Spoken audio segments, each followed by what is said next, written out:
Welcome to the regular meeting of the Board of Directors of the Golden Rain Foundation of Laguna Woods, a California nonprofit mutual benefit corporation, this Tuesday, April 4th, 9:30 in Laguna Woods. Call the meeting to order. The next item on the agenda is the Pledge of Allegiance, led by Elsie Addington.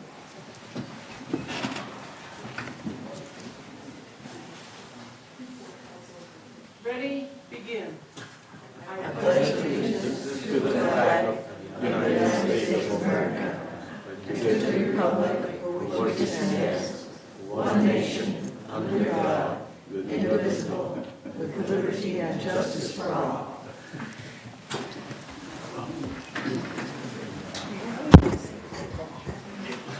Thank you. I'll acknowledge the media.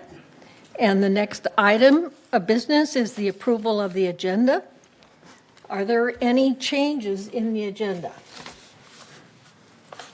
So if there's no changes in the agenda, are there any objections? So if there are no objections, then the agenda is approved. So the next item of business is the approval of the minutes.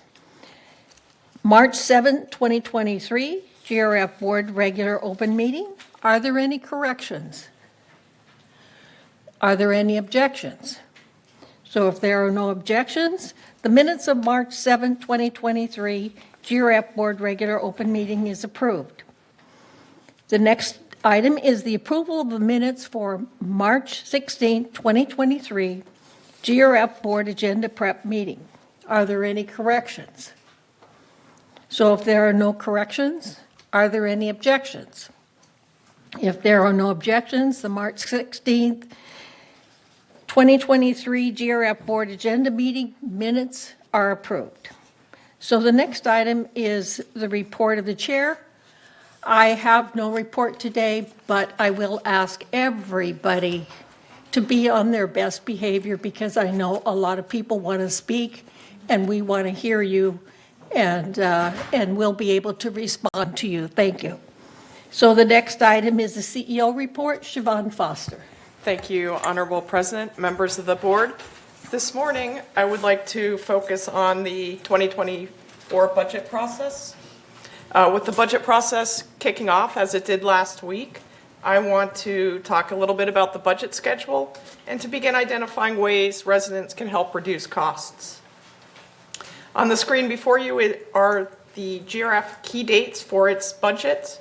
The overall process again kicked off last week with review of the 2023 service levels.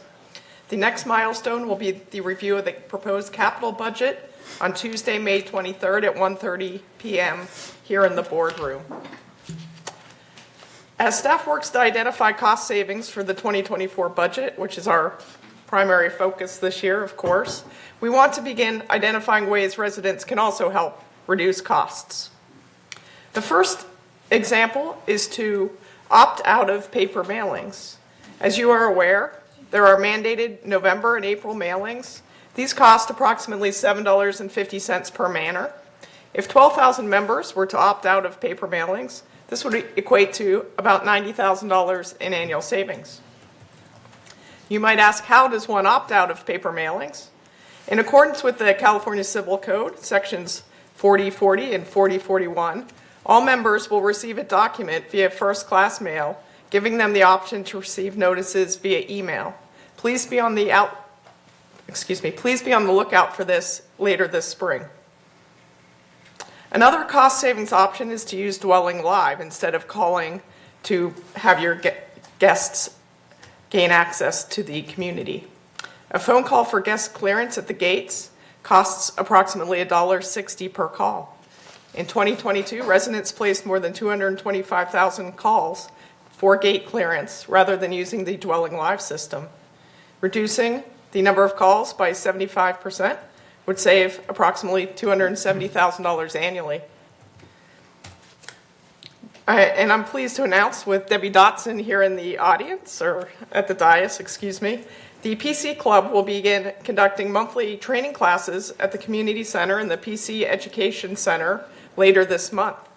Debbie Dotson, host of TV's 6 is Let's Talk Tech. We'll provide recorded training available on the Village YouTube channel. So please watch for dates and times in the weekly What's Up in the Village for computer training that will cover Dwelling Live. And please look for the recorded training sessions as well. Another way to save costs is to automate payments. 25% or almost 3,200 of our members pay monthly assessments by check. If all monthly assessments are automated, annual cost savings would be about $57,000. To automate payments, you can visit the financial services page at lagunawoodsvillage.com for easy pay enrollment information. The GRF savings outlined this morning totals approximately $417,000, as shown on the screen before you. And this equates to savings of up to $33 per manor per year if implemented. So again, just want everyone to be cognizant of the costs that we have and ways to reduce them if you are interested. Thank you very much. Thank you. So the next item is open forum, and we have several speakers. Yes, we do.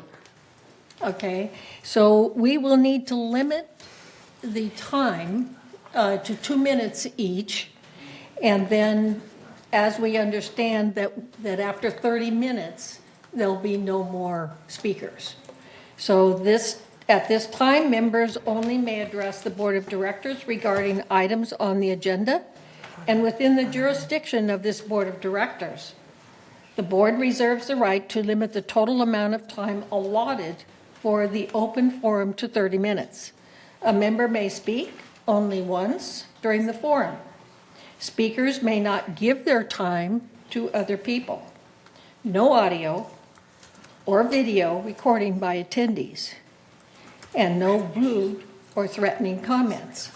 Members can attend the meeting by joining the Zoom link, and the number is 981-3125-7242, or call 1-669-900-6833, or email meeting@vmsinc.org to have your message read during the open forum. So please go ahead with the first speaker. Thank you. The first speaker emailed in, so I'm going to read that one first, and then we'll do the in-person speakers. So the first one's from Chris Collins, Manor 3306Q. And she stated, "This is an update on the work that the Foundation of Laguna Woods Village does on behalf of residents experiencing temporary financial emergency. The foundation raises monies used to assist residents. A special kind of hero. I never had the chance to meet this man, but he is a special kind of hero. I only learned about him when the foundation was recently served with legal papers. When he passed away at age 97, he lived alone. His wife had died and he had no children. However, he had an extensive military career as a pilot during World War II and the Korean War. He had lived in Laguna Woods Village for many years and owned his manor outright. As a result, he had an estate but no ready heirs. Yet over the years, he had benefited from the assistance of social services in the foundation of Laguna Woods Village. As a result, he decided to leave his estate, essentially his manor, to the foundation. In that way, he will be able to help residents who might need help in the months or years ahead in the same way he had been helped in the past. You too can change and protect the lives of village residents for years to come with the actions you take today. Having a will or trust is an essential part of your family's future and your philanthropic legacy. Without having a will or trust, the courts will determine how your estate is distributed. A gift to the foundation of Laguna Woods Village by will or trust is easy to arrange, and a gift can be a specific dollar, property, or an asset, or it can be a percentage of your overall estate. If you already have a will or trust, you can easily add a provision designating a gift to the foundation with a simple addendum. Your estate lawyer, accountant, or financial advisor can help with arranging such a gift. For more information, you can also contact the foundation at 949-268-2246 or foundation@comline.com. For more information about the foundation, please go to our website at foundationoflagunawoodsvillage.org. Please note that donations can always be made using PayPal on the foundation website. And that is all from emailed residents. The next speaker will be Martha Hack,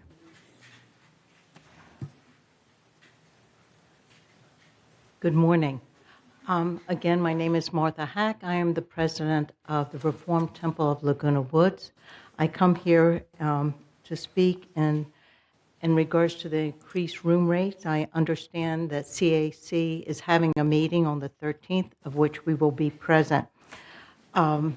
We are one of the largest renters within the community, and currently, this 2022, we paid $7,200 in room rate rentals. With the proposed increases of 434%, those rates would go up to nearly $31,000 a year. CAC needs to present a club-friendly fee schedule. We are pleased that you are aware of the issues and plan to respond favorably. It is very important to provide us with the details of exactly how you got to these increases. Bottom line, we're a cost-sharing community which supports the clubs, which supports the values of our residents.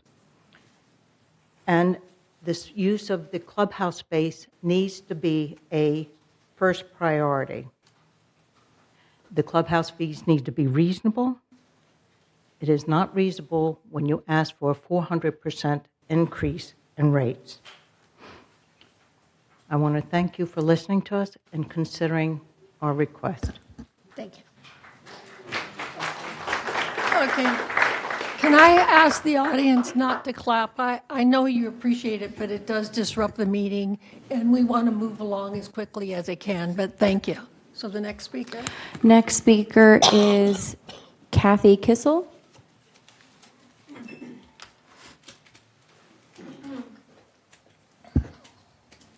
Hi, good morning. My name is Kathy Kissel, and today I'm representing the Harmoniers. My mother has been a member of the Harmoniers for over 35 years, and I understand you're going to increase their costs by over 200%, which is going to cause the Harmoniers to fold.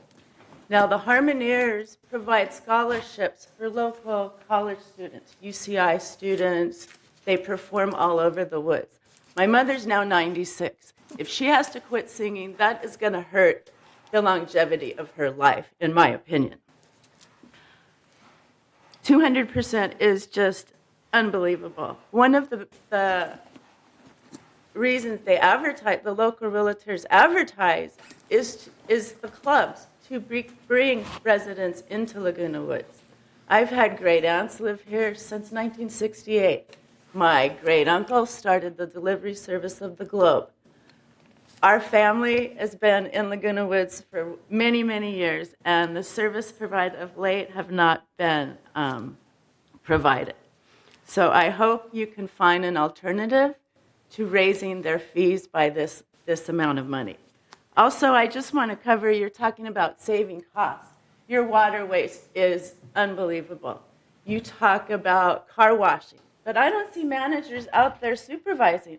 Just this week, I've seen 4 people between gate 9 and 7 washing their cars. We don't see management supervising landscaping. I have neighbors that tell me that they all get their $10 bills out to tip the landscapers to get them to do extra chores. Well, maybe if they weren't out there making tips, they could do their jobs. Last week, I went to my mother's. I live here as well. We moved here because of my mother. Last week, I was here. There were weeds this high outside building 2199, and they were just mowing them down. You can't even see the grass any longer. So Training your time is up. Okay, but training your drivers would be a huge thing because so many people have pulled out in front of me, not used their blinkers, and you would save costs in insurance. Thank you very much. Thank you. Next speaker is Gary Horton.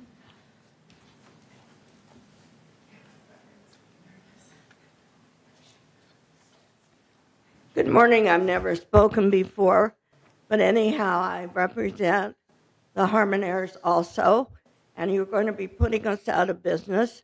We do a lot of good in the village and out of the village to homes that we sing for, and we give these scholarships. Also, I was going to recommend or give you an idea of how you could raise money without raising everybody and making a hardship on us is having a few functions during the year. Because that way it would be fun, people would come, you would get the money, and you can get volunteers to help you. And it's, in this day and age, with all the inflation going on, it's very difficult. When a lot of us are on fixed incomes, we live from Social Security to Social Security, and you're going to put a lot of clubs out of business. You did say that there are clubs waiting to get in. Well, I have news for you. They're not going to pay those kind of rents either. So I wish you would take another second look at these rates and realize a lot of people come here because of these clubs. It's our social way, and we love these clubs. And we really don't want to give them up, but we can't afford to keep them at what you want. Thank you. Next speaker is Jules Zalon.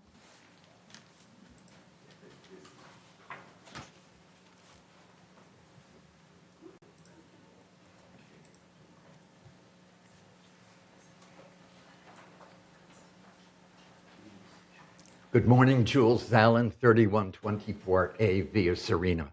I'm here to talk about the room rental rate increase. It really addresses the relationship that we have with our membership, because we made a compact, or somebody made a compact with the members 50 or 60 years ago, and that was that we were going to share costs, and we were going to share costs in a way that encouraged our members to participate in all their activities. We have a couple of hundred clubs. The clubs rent rooms. It was always expected that it would be a very modest charge for the room, and the rest of the costs would be picked up by the community. Raising rates 200%, 300%, 400% is not part of that compact. It really addresses what the board's relationship is with our membership. So really, the issue is really not whether we should raise the rental rates. The issue really is what your relationship and what your loyalty is to this. Who do we owe our loyalty to? Do we owe our loyalty to an inanimate corporation, an idea? We should cut our costs, save money, or are we here for the benefit of our membership? I say we're here for our membership. So the issue really is not our room rates and our bottom line. The issue is what your relationship is to the membership. So in a way, by adopting a completely unreasonable fee structure, you're really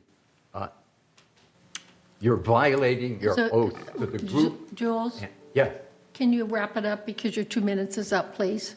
Oh, gee, I didn't see. I was looking at I know this you thing. could talk forever, so please. Yes, yeah. I think in a way that this board is on trial in a way, because you're telling us by outrageous increases that you don't Jules. really care about the membership. Thank you. Next speaker is Phyllis Waite.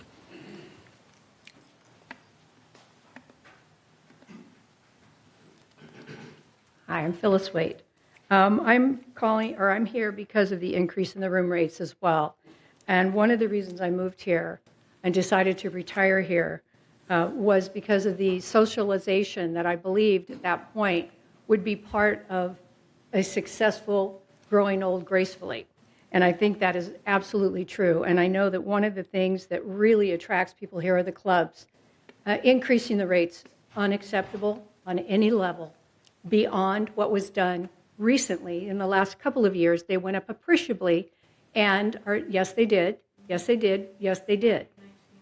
They went up, and our entrance into the events went up. And in particular, one club I go to went from $5 when I first got here, which was not enough in my opinion, but anyway, then to 10, and now it's 15. So what is it going to go to 40? That's going to be a deterrent, and that's going to affect people's attendance. And to negatively affect our ability to socialize is one of the most detrimental things you could do to people aging, one of the most detrimental.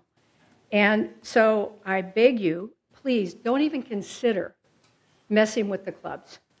It's just not the place to find the money. And I also would like to know what the impetus is. Somebody else spoke to, be accountable. Where are you going to put the money if you get all this extra money? Where's it going to go? How's it going to benefit the community? How's it going to benefit the members? We deserve to know that. And I think your price saving with going electronic is brilliant. I hope a lot of people will do that. It will help.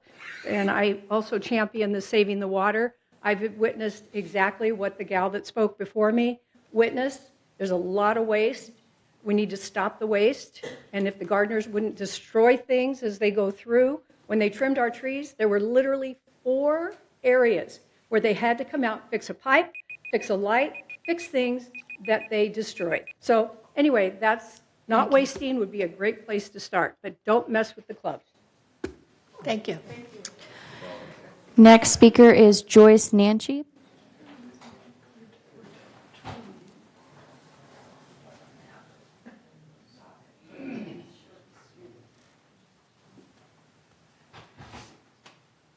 Good morning, I'm Joyce Nanchi. I'm the president of the Harmonaires. I have lived out here 15 years and music is my thing. You had a meeting a couple weeks ago and I went to the meeting and I got the sheet. I could barely read it. You didn't pass them out.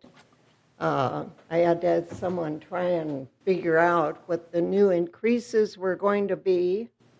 We practice once a week, and like Kathy and Jerry said, we have members in there that are older and enjoy music. Our increase would go from like $8 up to $42 a week.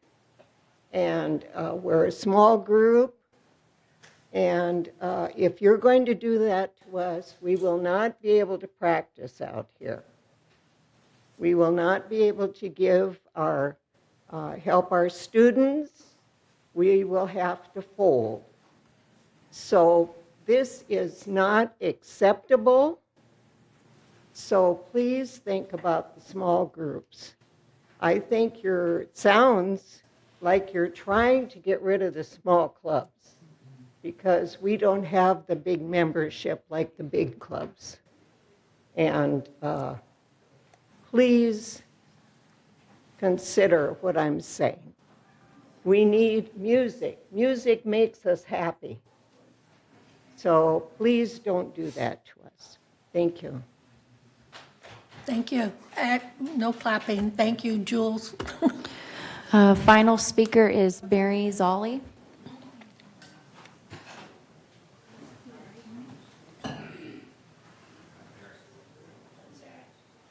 Good morning. My name is Mary Zolli. I moved here 6 years ago, bought a manor, spent my life teaching high school in the inner city, and when I came here, I found it was my chance to shine. I joined the 2 major theater clubs, the Old Pros and Theater Guild, and I had lead roles on the stage in the pack. Then the pandemic came. After that, something happened where it cost $8,000 to put 2 performances on for a weekend. The clubs can't afford it. We don't get to act in the pack anymore. We only have groups from outside coming in. Secondly, I worked on the TV show Tales from the Woods for the past 4 years, and I've really enjoyed that too. It's provided entertainment for my neighbors. I'm also here to represent music lovers because there are a great many bands that have grown up in the village since in the 6 years I've been here. It's like rock and roll.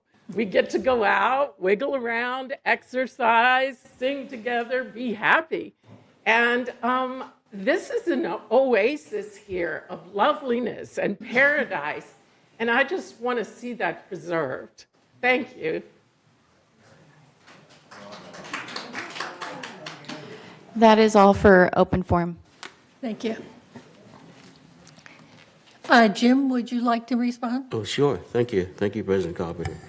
First, let me thank everyone who's here and who has written about the what they saw.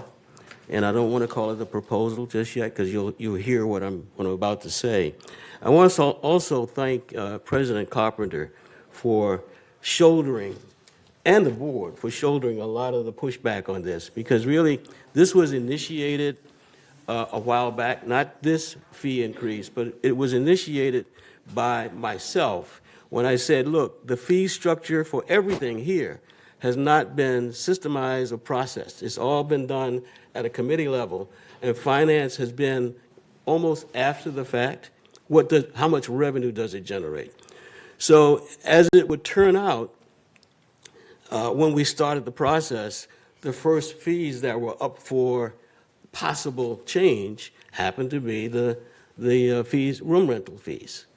And so we went back, did a lot of analysis, history, et cetera, and said, what are they supposed to be? What were they designed to be? Well, they were designed to be a 20% of cost recovery. That was back in 2011, okay? The last increase was 2019. And so when we took a look at the analysis of where we were today, in some cases it was less than 5%. So the whole thing needed to be kind of re-looked at, if you will. But how do you do that and not get the participation of everybody? And so we started off with the clubs. We said, hey, clubs, what does this look like? And of course, we got the expected feedback. 4 times is significantly high, okay? I wouldn't want it, and quite honestly, don't expect it to move through in that manner. However, it still has to be, if that is the target, it still has to be put out there for everybody. That target can change, but it still has to be put out there, because at the same time, everything has gone up. Every single thing has gone up. So the process was actually generated by my thought process that says, let's put it out there. It has not even gone to committee yet, but this is part of the process, getting feedback, and I'm hoping that the next level of feedback will be creative as to how to solve some of the issues that the lower, much lower prices have generated. And let me just go through. First of all, the room rental is for all residents, not just the clubs, but it's just for all residents. I think we all realize that. But what has happened is that the rates are so significantly low in some cases that the clubs have pushed out the availability of rooms for bar mitzvahs, reunions, birthday parties, memorials, things of that nature that everyday residents who are maybe not part of a club would like to participate in. So we've got to find a way to allow those kinds of things to happen too. And so when in fact the clubs have been so dominant in this, and that's no mistake, it's not a problem with the clubs, but we've had to limit, recreation has had to limit the clubs to 250. That's the primary reason. Because the rooms that are rented, I mean, the other day I went in the clubhouse too, and there were 8 people in there, and they had basically the entire clubhouse. So we got to find a way to collectively redistribute how these rooms are rented and who rents them, and for the frequencies. All of those things have to be rethought out. And we really need the participation of the clubs in order to do that, because the clubs, essentially because of the way the rooms are reserved, the clubs annually reserve all the rooms. And I think we have to take a look at that. So we're looking for some creative solutions. So I kind of expected the pushback, because when you see the target number that was set back in 2011, maybe that's not the right target. Maybe it is. All I did was calculate. All we did was ask finance to calculate. But I think we've got to step back and rethink all of this. In spite of what you think, this is not a revenue grab. This was not intended to be a revenue grab. This was intended to make the allocation of rooms to be a lot more equal to the other 15,000 residents and not just the clubs at the same time. So I think all of those things need to be thought out and thought through. All right, this is just the beginning of that process. We'd like to get this process through and done so that we can start the room reservation process. I think it's in June, maybe. It's in June. So we'd like to get this done. But I would like to personally would like to see some creative ideas coming from the clubs as to how to distribute or redistribute the room rental. Take a look at the frequency in which some of the rooms are rented, some of the sizing of some of the rooms, etc. And it's going to take the cooperation of the clubs, actually collectively, because those that get in first may get the first rooms, and those rooms may be undersized or oversized for that particular club. So it's going to take a lot of cooperation from everybody. And so I really do appreciate, and I think all of the board members appreciate, first of all, the way it was presented to us today, because I saw a lot of the emails which were pretty much blaming individuals and think of this as a revenue grab. This was a process that, quite honestly, if I had to do it all over again, and by the way, President Carpenter did say, hey, they're going to come unglued. And I said, well, they got to see what they already put in place. And that what we all put in place back in 2011 was a 20% recovery of cost. All right? And maybe that's not what it should be. Okay? So it's got to start with that. Because all we did was calculate it. And what you saw was the basis of that calculation. So I would welcome all, and I'm not part of the CAC, but I welcome all to come in with some creative solutions. Maybe the clubs get together and come back in with some creative solutions. All right? So, and again, the collective goal is for not just the clubs to have rooms to do, and clubs and organizations to have their meetings, but also for the rooms to be available for all the residents for reunions and those kinds of things. But the clubs are an important part of this community. There's no question about that. Absolutely no question. I don't think anybody doubts that. But we also have to make sure that everybody else is accommodated, and maybe a redistribution of the rooms and all those kinds of things. Maybe partitioning the rooms differently. Okay? Just come in with some creativeness to help us solve our problem. It's not the board's problem. It's not your problem. It's our problem. So come in with some creative approaches to this. Not just a complaint, but some creativity for us. And I know I put CAC on the spot, but finances, and by the way, we're going to be going through all of the fees because it really, systemically, there has not been a process by which we regularly, every 2 years, 3 years, whatever, take a look at all fees and see whether or not, especially in this inflationary period, and see whether or not they're doing what they were designed to do.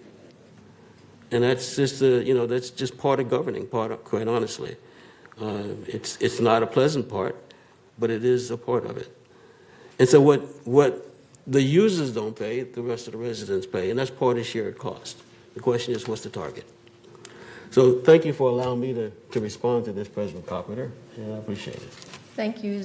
Does anyone else like to respond? Reza? Thank you for all the comments.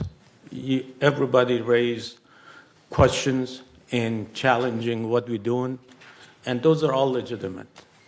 Everything should be on the table. We have to look at productivity, efficiency, cost cutting, All of those should be on the table. At this time, this board hasn't looked at this issue and in detail to do anything. Even it hasn't gone through the committee yet to come to the board for a review process. So all I'm saying that don't get excited because we don't know what the final outcome should be. But at the same time, we should not forget about the reality of the time that the economy is inflated. We have inflation. Even if you look at your Social Security paycheck, there was 8% increase. That means that the inflation is getting the hold of this economy. All the costs are up, but we have to find a medium, a reasonable way to see how we can balance this cost and providing services. That's the board's job, and your input, as Jim said, is going to be extremely important to help us to make the right decision. As I said, everything's on the table, and we haven't made any decision about any of these, but we have to look at it. We cannot just ignore it, because if we ignore it, this village cannot function financially. We have responsibility to make sure that this village is self-sufficient and can provide services in reasonable amount of fees. We need to find that happy medium, and we're gonna working hard on that, and we need input to do the right thing for the village. And thank you for all the inputs that you had and all of those on the table for this board. Thank you. Does anyone else, would you like to speak? Okay. Yeah, I'm not going to beat this one up any further, but, we've been attacked quite a bit over the last few weeks in emails and all types of things. We're just starting this process.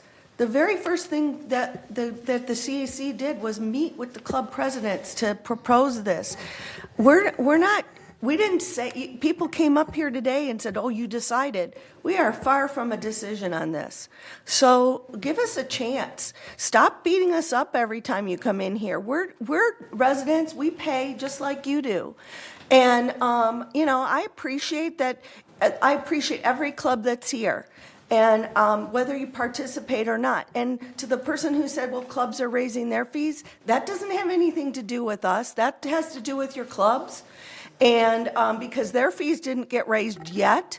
And the other thing I want to talk about is two people mentioned water. We are in the process of putting in a new monitored irrigation system. It's not completed yet. It's being worked on. So give us a chance. We are very cognizant of the water situation. Give us a chance. I think that's one thing, I feel like I've been on the board nearly 3 years now. And I feel like we're always trying to apologize. We're here for your benefit. We are residents too. We are working behind the scenes to try to mitigate costs, to try to help. So please be our ally, be our partner in this. We're trying to be transparent with you. We want you to come and give us, to Jim's point, creative ideas. We're not trying to just reach into your pocket. We're trying to figure out a way to manage the sustainability of this community, and without everybody's input and participation, that's going to be a challenge. So thank you for everybody who did come today, everybody who wrote, bad or good. We do appreciate your comments. Thank you. Okay, Joe? I was here when they established the first rates. I was here when they revised the second rates. And the problems are much the same every time. It's the size of the room and the number of people that use the room and how often they use the room. And if you're a small club and you use the room 5 days a week, it's very difficult to have to pay huge price. So we need to work on how many times a month a club meets, how big it is, Are you using the right size rooms? Those are some of the problems we deal with when we try to balance this. Plus the cost, the raising costs of just opening a room. You know, you've gone through that already, the cost in goods and time. So we've raised our salaries because we have to keep people working. So I hope you understand there's more to it than just raising the rates. And as you work on the problems with us, consider, you know, do we have to adjust room sizes? As Jim says, do we partition, make more rooms? There are things we really all have to think about in order to meet the costs. So please give us your feedback as soon as you can, and thank you for your alarm today. I understand it perfectly. I mean, it's a shock. But the reason we did that, in a way, is to put everything out. We're saying, this is what it's costing. Help. Thank you very much. Is there anyone else? Elsie? I'm sorry, I just had a question for Ms. Hack. Is she still here? What club was that? Oh, you're practically a rock star. I should have known that. Reform Temple. Okay. We meet every Friday, and then, I mean, just, that's where our figures get so high, and then we have the high holidays where we rent Clubhouse 5. Oh, yeah, I'm not challenging your figures at all. I just needed to know unless you want to just tell us, but. I mean, I'm happy to tell you figures and how I got to them. But we don't need those. I believe you. Thank you, but I just needed to know the name. So this is a project, basically, that we all have to participate in, and that means that, Yvonne. okay, I'll let you speak a second. Because I was going to speak about you. Holy smokes, don't do that. And I'm Yvonne Horton, and I am the chair of CAC. And I'm going to ask you to come to my meeting on the 13th at 1:30 here in the boardroom. I would prefer it if your club has an idea that only one member comes and speaks, because we start at 1:30 and we don't want to run until 6 o'clock in the evening. I hope everybody understands that. But please come. I don't want to reiterate what Debbie said, nor any of my other associates, but we need some help. Costs are rising. I hope everybody understands that. Anyway, that's all I had to say. The 13th of April, 1:30, in this boardroom. So I was going to talk about my friend and yours over here, CAC chair. She is continually looking for rentable space. She has been for a very long time. And so we want to be able to work with staff to find more rentable space, smaller rooms, because we realize that in order to comply, with the raising rates, we also have to find more rentable space that have smaller rooms and that these smaller clubs can meet in. So we will be, it's going to be a project with GRF, CAC, staff, and you clubs, in order to help us balance this out. And I really want to thank you for today and all your comments. Okay, so the next item is the consent calendar. So all matters under the consent calendar are recommended by action by committees and will be enacted by the board by one motion. In the event an item is removed from the consent calendars by members of the board, such item shall be subject to further discussion and action by the board. So the recommendation from the Finance Committee? Okay. Wait while I clear the room. All right.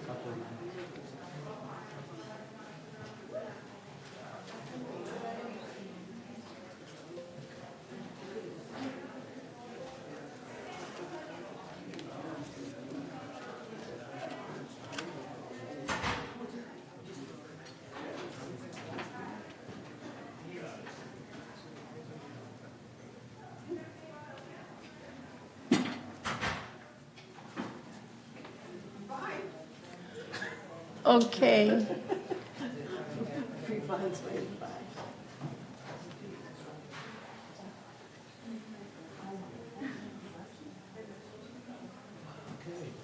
Are you going to take a break, Elsie?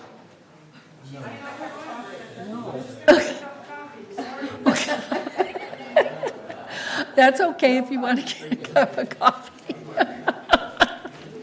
I just wanted to continue the meeting, you know? Okay. Thank you. All right. Go ahead and get your coffee. I'm sorry. I apologize. Okay. All right. So I'm going to hold off. Get your coffee. No, don't hold up. No, please.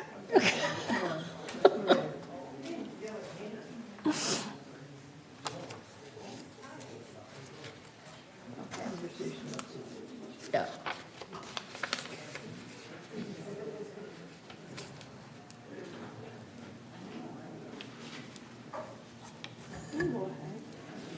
Okay, so I can continue.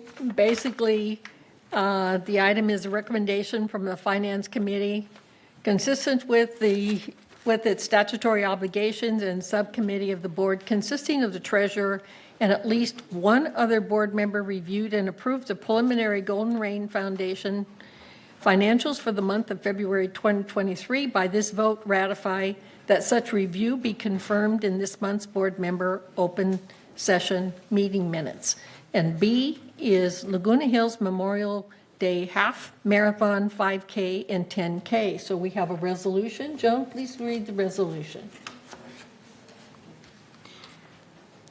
Resolution 90-23-XX, City of Laguna Hills Memorial Day Half Marathon 10K and 5K. Request to use a portion of Laguna Woods Village, whereas the City of Laguna Hills Memorial Day Half Marathon 10K and 5K is scheduled to take place on Monday, May 29th, 2023. And whereas the City of Laguna Hills is requesting that the Golden Rain Foundation allow a portion of the course to traverse Laguna Woods Village, to enter at Gate 2, traverse around Via Estrada, to Calle Aragon, to Avenida Sevilla, to Avenida Mallorca, and back to Via Estrada and out Gate 2. Now, therefore, be it resolved, April 4th, 2023, that the Board of Directors of this corporation hereby authorizes the limited use of the community streets inside Gate 2 on the morning of May 29th, 2023, for the City of Laguna Hills Memorial Day Half Marathon 10K and 5K event. And resolve further that the officers and agents of this corporation are directed on behalf of the corporation to carry out this resolution. I move we approve this resolution as part of the consent calendar. Are there any objections? So if there's no objections, the consent calendar is approved. Right. So the next item is the unfinished business, which would be the update of the committee appointments. So are there any corrections? And I need to ask Joan, are you just going to add that when you read the resolution? I'll read it as I read the resolution. Okay, thank you. All right. I'll make it strong, fellas. Okay. Resolution 90-23-XX, GRF Committee Appointments. Resolved April 4th, 2023, that the following persons are hereby appointed and ratified to serve on the committees of this corporation. The Community Activities Committee remains the same. The Finance Committee remains the same. The Information Technology Committee, ITAC, it remains the same. The Landscape Committee, Lenny Ross is off and Sue Quam is on for United. Under Maintenance and Construction, Allison Bach is off for United and Lenny Ross is on for United. Clubhouse Renovation Ad Hoc Committee remains the same. Media and Communications, Moon Yun is the alternate for third, and Anthony Liberatore is off for United. Suquam is added for United. Under the website ad hoc committee, it remains the same. Under the broadband ad hoc committee, please add Allison Bach for United. Under mobility and vehicles committee, it remains the same. Under security and community access, Moon Yun for third is off. SK Park is on, should be S period K period in each case, and I'll remind you. Under the Disaster Preparedness Task Force, please change SK to S period K period. And Moon Yun is added for third. Under Laguna Woods Village traffic hearings, please change SK Park to S period K period. The Purchasing Ad Hoc Committee remains the same. Select Audit Task Force, change, after Diane Phelps, put in VMS? No, put third. Okay, third, thank you. Okay. She's a third. resident of Third, and you don't have She's a to be resident a of Third. director, to be on the audit task Did you get force. that? Yeah. Paul? Okay, thank you.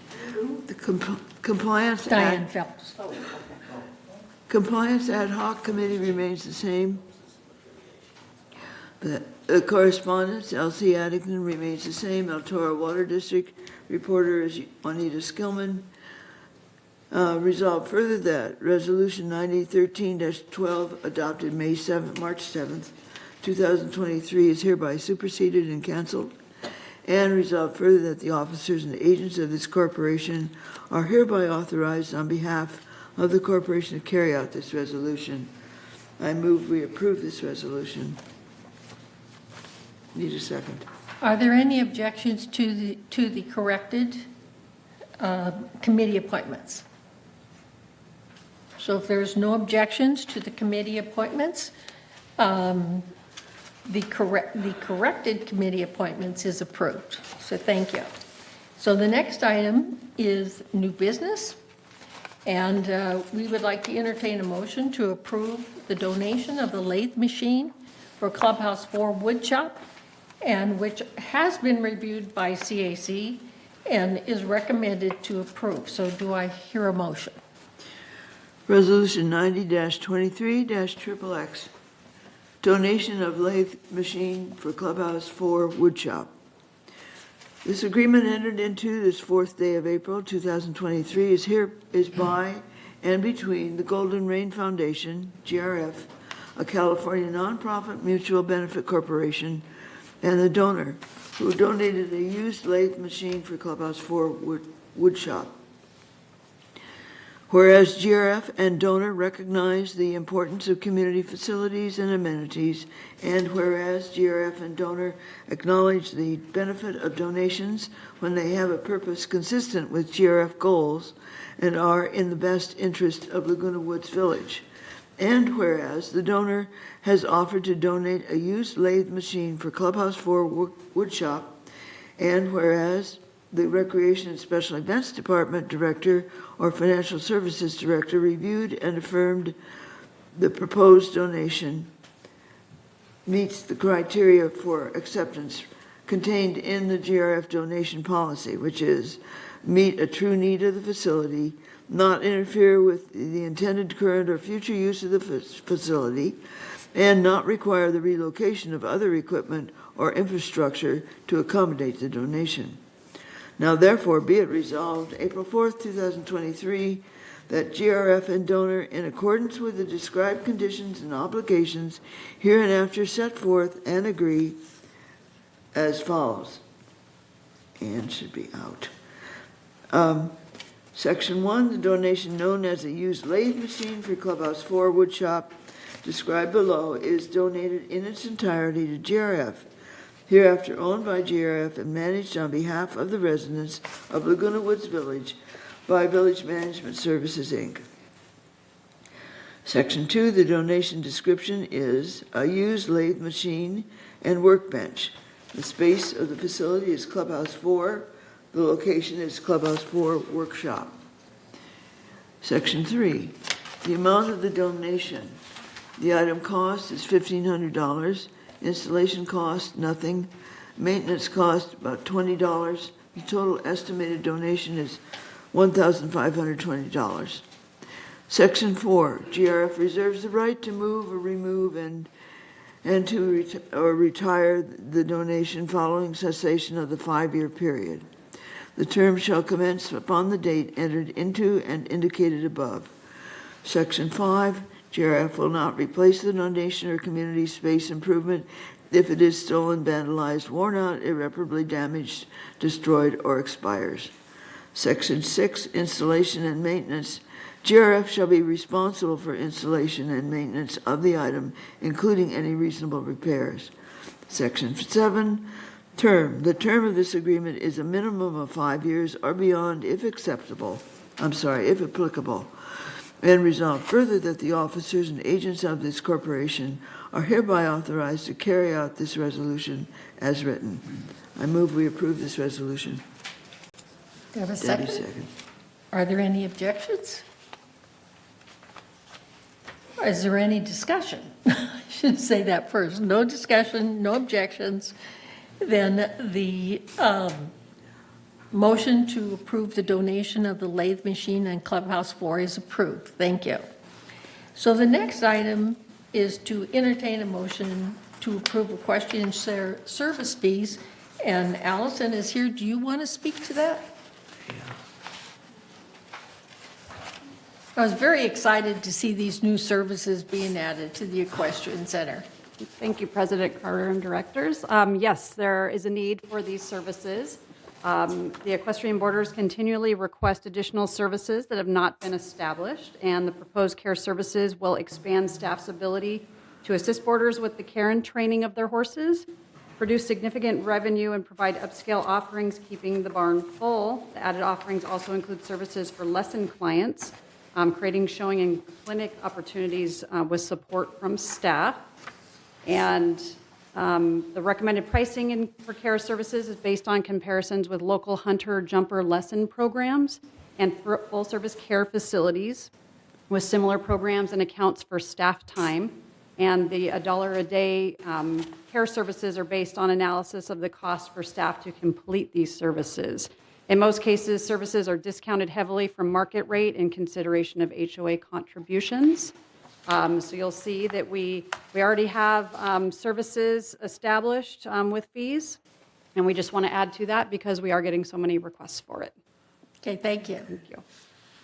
So before Joe reads the resolution, basically this motion is contingent upon the finance endorsement. And that will happen during the 28-day review. So at our next meeting, we will be able to make the final vote. So Joan, go ahead and read the resolution, please. Well, not the whole thing. What I'm going to do is leave out the fees, all right? It's a huge list, but I'll read the essence of it, okay? Okay. Resolution 90-21-XX, Equestrian Care Services Fees. Whereas the current pricing policy and fees were reviewed to establish fair costs to boarders while providing a high level of horse care and customer service. The proposed additional care services fees were determined after conducting a comprehensive regional cost analysis of similar facilities. CAC recommended the following proposed additional care services fees subject to board approval. So then, first is a list from the new proposed equestrian care services fees are about, 20 or so or more. And it's huge. So I'm not going to read every single service fee that's been added because it'll take the rest of the day. So I'll go to the next whereas. Whereas in 2022, the Equestrian Center piloted a care services program to allow for customized care of boarded horses. And whereas offered care services have proven to be extremely successful, with monthly revenue of approximately $1,500 or $18,000 annually. and has assisted in securing boarded horses that were previously not willing to board at a partial care facility due to the desire for more upscale care with full-service offerings. And whereas, with the addition of the proposed care service fees, staff estimates an increase in revenue of approximately $9,000 annually. And whereas on March 9th, 2023, the Community Activities Committee, CAC, recommended the proposed additional equestrian care services fees. And whereas that this resolution supersedes and cancels Resolution 90-21-47, adopted December 7th, 2021. Now, therefore, be it resolved, May 2nd, 2023, the Board of Directors of this corporation hereby adopts recommended additional equestrian care services fees, and resolve further that the officers and agents of this corporation are hereby authorized on behalf of the corporation to carry out the purpose of this resolution. I move that we approve this resolution for discussion purposes at this time and postpone the final vote for 28 days per Civil Code 4360. Who seconded? Debbie, thank you. Debbie's got a second. Okay. Any discussion? Yeah, just President Carpenter, I think this is an example of, obviously, we want to get the fees done and put out there for people to be able to operate. But this is an example of pushing something through without the benefit of having a financial review. And what I heard was this is going to produce so much revenue. So I think the Finance Committee is just as interested is what's your cost recovery target and what's the cost recovery? Because this is a shared cost community, not a revenue producing element. So what we like to know is always what is the cost recovery? All right, as opposed to revenue. We're not trying to get revenue grabs here. We're trying to share cost. So I just want to make sure that the next fee change that comes up gets a full review from Finance Committee prior to it coming to the board. Thank you, Jim. I appreciate that. I know that sometimes it gets very confused when we start using the word revenue. You know, GRF never actually gets any revenue. It's whatever the revenue that's stated is basically a financial term, you know, an accounting term, but it's always cost recovery. And I have to tell you that since we've had this new manager, you know, for the Equestrian Center, this GRF went from providing 90% of the cost of that equestrian center, and I think it's down to 60% now. I'm not quite sure. Okay, but it has gone down considerably, and what has helped is basically these added services that they have been able to provide, and it's also, as everyone would like to enjoy and go out there and see it, I mean, that equestrian center, the ring is the biggest ring in, the ring area is the biggest in Orange County. And the equestrian center, I have to say, has really turned around in these last 3 years. And then we have we have Sebastian that is now our mascot, so thank you. So, Vote. now I've lost my place. You have to vote. Just take the vote. Okay, so are there any objections to the equestrian care service fees? And like I said, it is contingent on the finance endorsement, and the final vote will be in 28-day review.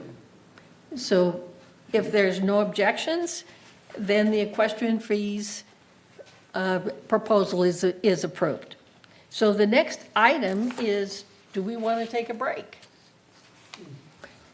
I mean, it is 10:30, so if we don't want to take a break, then we will just go forward with the committee reports. And then, so Jim, you are the finance reports from Director Hopkins.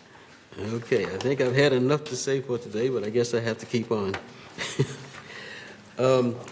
Let's see, all right. Let me start off with, let's see what my, hold on for a second while I get myself straight here. Okay. Oops. Bear with me for a minute. I've got my notes here. What did I do? I just had them. That's crazy. Oh, here they are. My notes. Thank you. Thanks. Okay, this first chart includes all the revenues and expenses, including those designated for reserves, and it includes investment income, the transfer facilities fees, the GRF reserve portion of the HOA fees. It also concludes the contingency portion of the HOA fees. Through the reporting period through February 28th, GRF has a net revenue of $956,000 on a total revenue of $8,104,000 and a total expense of $7,148,000. GRF was better than budget by $338,000, with total expenses coming in at $703,000 better than anticipated. The favorable results seen in expenses are partially offset by lower revenues of $350,000. These revenues were significantly impacted by the trust facility fees collected, as the trust facilities fees were about $315,000 less than anticipated. That's due to lower manor sales. The next chart, please.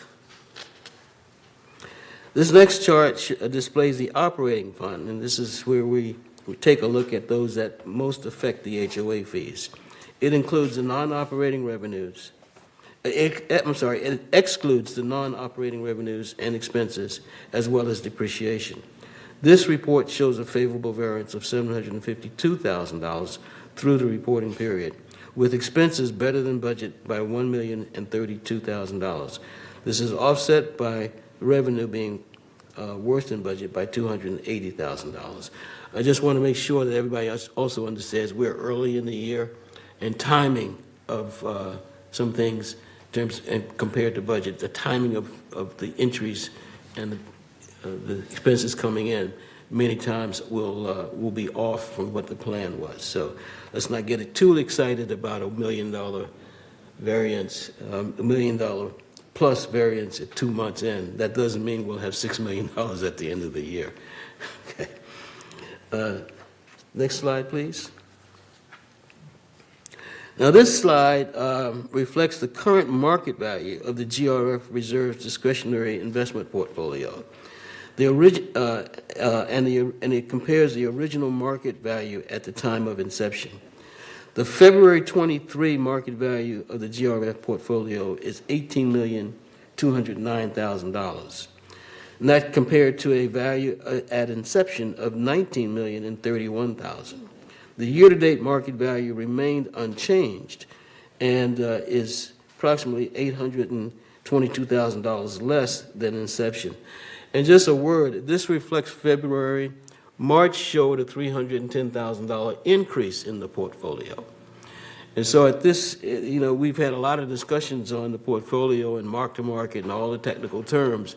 But this shows, and if you look at the trend of the portfolio, it is actually bouncing up, just as it bounced down month to month, as it was coming down, as interest rates rose. As interest rates have started to level off, the portfolio is starting to catch up because it's made up mostly of bond funds, which are basically treasury bond funds. So it's starting to catch up. At some point, in fact, our strategy today is to take a look at each fund. We've got about 5 funds, to take a look at each fund. And as those funds start to inch up, decide which ones would be better off being converted to treasuries. So we're looking at them selectively rather than the entire fund. But it's important to note that the March value went up by $310,000, which is, again, the February value went down by $275. The January value went up by $275. So it's starting to bounce up as the as the bonds within the bond funds get exchanged out and start to add value to the portfolio. So we will continue to monitor that actually we monitor it much more frequently than monthly. Slide 4, please. Now, of that $18,209,000 February balance, okay, in slide 3, $15,628,000 is part of the reserves portfolio. In addition to discretionary investments, the reserve fund assets also included cash of $3,852,000 and non-discretionary investments of $12,407,000.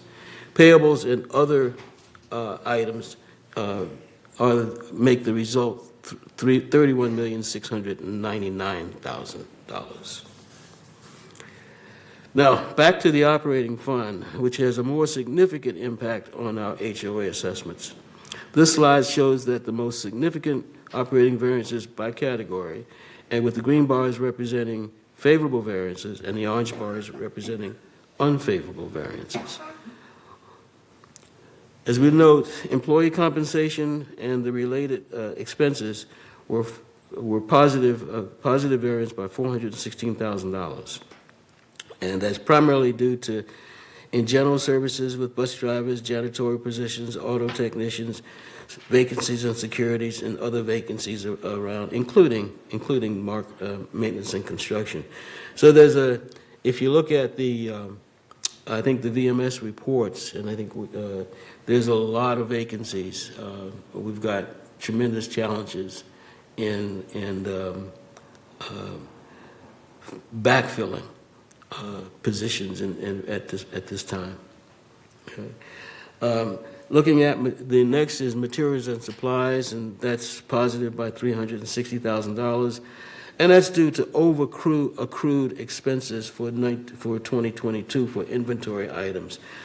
That's a technical term for over accrued. Simply means that there's an estimate at the end of the year as to what the inventory is going to be. Apparently that inventory was over accrued, and so now it's backed off. It was reversed from an accounting perspective, and so that yields a higher valuation for materials and supplies at the moment. Again, that will take care of itself from an accounting perspective. Outside services were positive by $172,000 due to late invoicing. Professional fees were $81,000 positive due to timing of consulting services.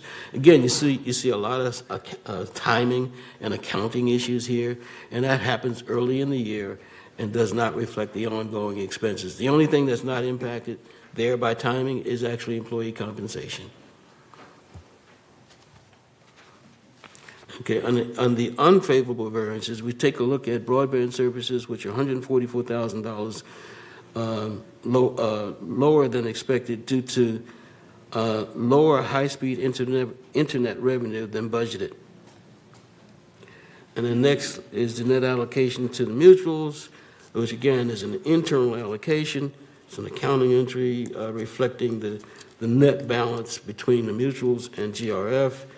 And that is a balance at the moment of it's under plan or over plan by $121,000. Next slide, please. Thank you.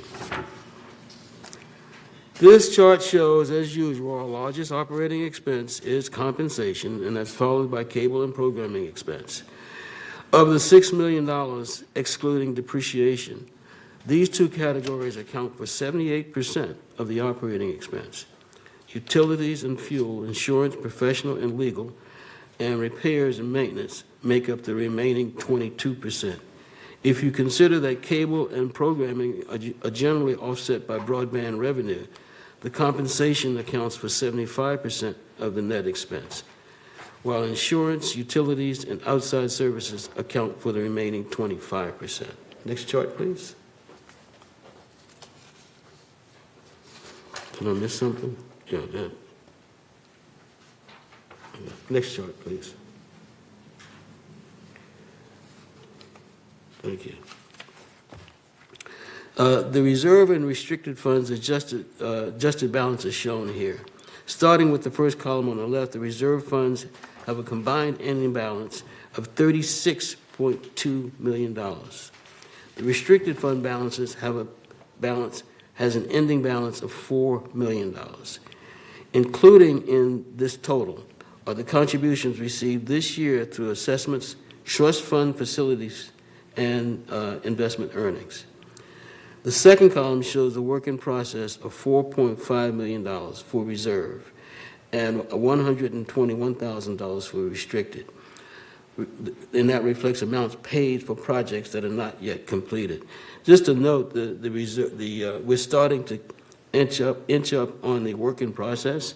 I know I commented last year that the work in process was at one of its lowest balances in 4 or 5 years. That was an indication that we were not getting projects done, started and done, and those projects are now starting to get started and done. Slide 9, please. Okay. This slide shows the resale history, and as we can see, the resales, when you compare this at the same period in 21 and 22, are considerably down. Okay, and again, that reflects the mortgage rates as well as the Fannie Mae situation where they're pulled out from lending to the allowing loans in this community. Next chart, please. This listing on this slide gives you an idea of where the reserve money is committed. Of the $20.3 million appropriated by the board for various projects, the remaining encumbrances to our reserves is $16.7 million, and that's primarily for the purchase and replacement of equipment throughout the facilities. The restricted funds had a total of $98,000 and a remaining encumbrance of $20,000. And that is for moving of the bus benches. Slide 11. We compare when we look at our adjusted fund balances and compare that to historical balances for the past 5 years, we can see we have steadily inched up throughout the year in terms of balance. But when you look at the encumbrances of basically $16 million, $20 million, the balance has remained fairly steady. And that completes my report. Any questions? Thank you.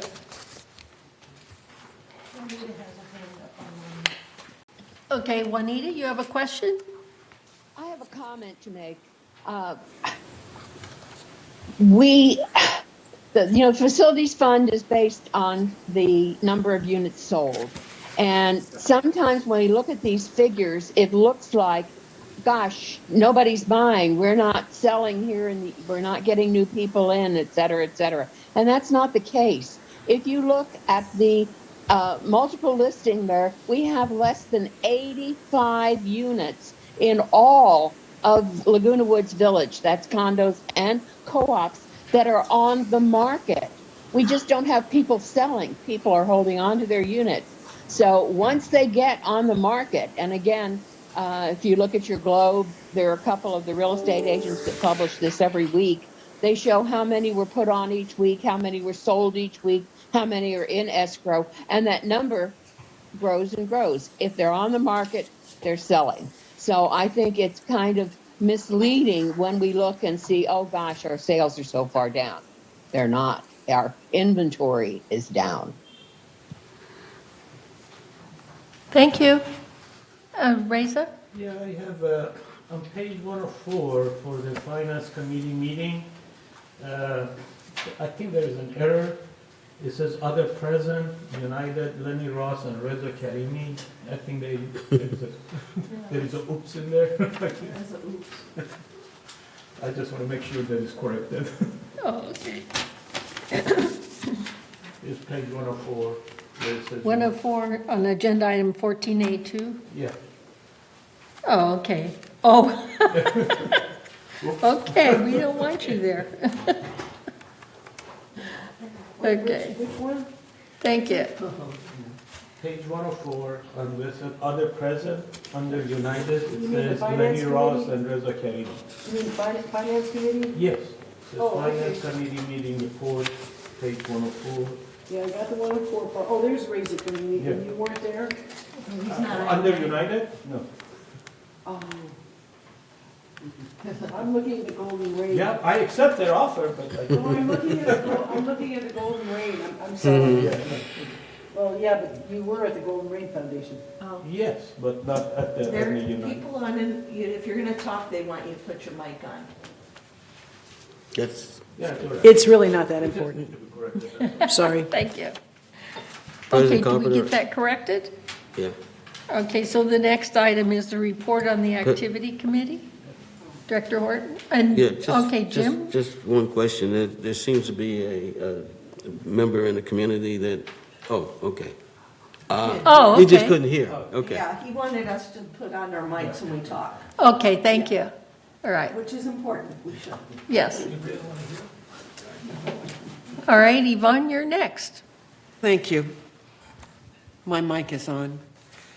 Our last CAC meeting, some of the things that we discussed was, and that we're still looking at, is the tennis operating rules are still under review. And with the pool 5, the clubhouse 5 pool being closed for yearly maintenance, I suggest that you try pool 4. It's been just freshly redone, and the water looks great. Now, I'd like to give a special thanks out to Siobhan Foster and the BMS staff, and especially the Recreation Department for keeping all of us so well informed regarding issues in our village. And I'd also like to give a shout out to Elsie Addington for our new GRF newsletter. And hey, Debbie, I watched your program, and it's very informative. And I think everybody should watch Let's Talk Tech. And that's my report. And my meeting is, and I've said it many times, the 13th at 1:30 in the boardroom. Thank you. Thank you. So the next report is Landscape, Director Skillman. Thank you, Madam President. Landscape has had an enormous challenge this year. Every one of us knows all of the rain that we've had. The last 3 months have been extremely unusual, but that also has been a great challenge to our landscapers, which I think has been met tremendously. My landscape committee only meets quarterly, and so the last meeting was in February. Our next meeting will be May 10th, 2003. But I did want to bring out the point. I know one of our member comments was on how high the weeds were. Weeds grow faster than grass. We are very constrained as to how many times we can mow when there's this rain. We have to wait for 2 days afterwards. It has to dry out before we can cut the grass. And the same with the weeds when we're concentrating on grass and getting other things done. In the last 3 months, since the first of the year, we've had 20 days when it was so rainy that our people could not work outside. And that's a lot when you have to make that up. And what the landscape department has been doing is bringing in a contractor. We have 20 contractors who are working with our landscapers right now every day when it's beautiful like today to catch up to try to get to where we should be at this time of year. I just can't speak more highly of Director Weeman and his crew, what they are out there doing day after day, nasty weather, making up for the nasty weather, and trying to keep up with our landscaping all through the village. So our next meeting is May 10th, and hope to see anybody there that has issues or wants to talk about landscape.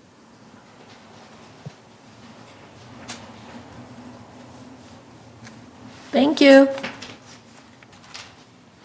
So the next report is for maintenance and construction. Director Karimi.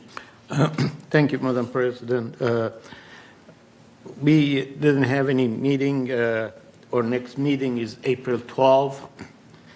In this meeting, we will discuss the projects on hand, the progress on the project, what is going on. Also, we're going to look at the move, a staff move to the leasing part that we're doing right now. We get update on that. We're also going to get some update on space planning. And if there is anything out of the Clubhouse 1 renovation, we will bring it up. At this time, we don't have much on that to bring it up to the meeting, but if there are issues by April 12, we will add it to the discussion. So it's going to be, there are a lot of important things going to be discussed, so please join us and give us your input. Thank you. Thank you. So the next item is the Renovation Ad Hoc Committee. Director Garth Hoffner.